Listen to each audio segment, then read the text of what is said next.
Like பண்ணுங்க, subscribe பண்ணுங்க, bell ஐகானை கிளிக் பண்ணுங்க. அதுக்கப்புறம் நாங்கள் போகிற நோட்டிஃபிகேஷன் உங்களுக்கு வரும். தேங்க்யூ. வணக்கம் மக்களே, வெல்கம் டு ஐடியா தமிழ். இது வந்து மூணாவது ஆரத்தி தட்டு. இதில் வந்து ஆர்டிஃபிஷியல் ஃப்ளார் 2 கலர் வச்சுருந்தேன். ரொம்ப அழகாக இருந்துச்சு, எல்லோ வித் ரெட்டு. இதை வச்சே நான் வந்து ஓவரால் வந்து அந்த ஃபுல்லாக கவர் ஆகணும், அந்த தட்டு ஃபுல்லாக கவர் ஆகணும்னு பேஸ்ட் பண்ணேன். இது கொஞ்சம் பேஸ்ட் பண்ணுறது கொஞ்சம் கஷ்டமாக இருந்துச்சு, ஒட்டலை.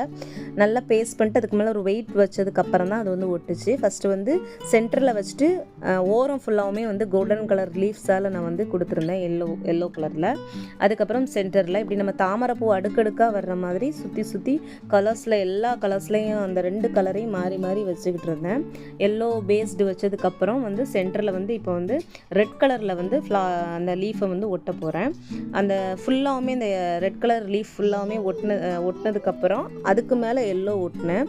இப்படி வந்து மாறி மாறி டபுள் கலரில் வந்து லீஃப் வந்து ரெடி பண்ண பார்க்க ரொம்ப அழகாக இருந்துச்சு. இதில் சென்டரில் வந்து காயின் ஷேப்பில் வந்து நம்மளுக்கு வந்து கண்ணாடி இருந்துச்சு. அதை வந்து சென்டரில் வந்து நான் பேஸ்ட் பண்ணிட்டேன். நீங்கள் இப்போ ஓவரால் லுக் பார்க்கும்போது ரொம்ப அழகாக இருந்துச்சு, நீங்கள் பாருங்கள். இதுக்கு சென்டரில் வந்து என்ன பண்ணேன் அப்படின்னா, நம்ம வந்து ஆரத்தி எடுக்கிறதுக்கான சின்ன அந்த சிட்டி விளக்கை வந்து என்ன செஞ்சேன்னா வச்சேன். 3rd ஆரத்தி தட்டு முடிஞ்சிட்டு இப்போ 4th ஆரத்தி தட்டில் நெக்ஸ்ட் வீடியோவில் பார்க்கலாம். தேங்க்யூ ஃபார் வாட்சிங். நீங்களும் இதே மாதிரி வந்து ட்ரை பண்ணி பாருங்கள். இது ஒரு ஜஸ்ட் ஃபார் ஐடியாஸ். உங்களுக்கும் இதை விட க்ரியேட்டிவாக ஐடியா தெரிஞ்சிச்சுன்னா நீங்களும் ட்ரை பண்ணி பாருங்கள்.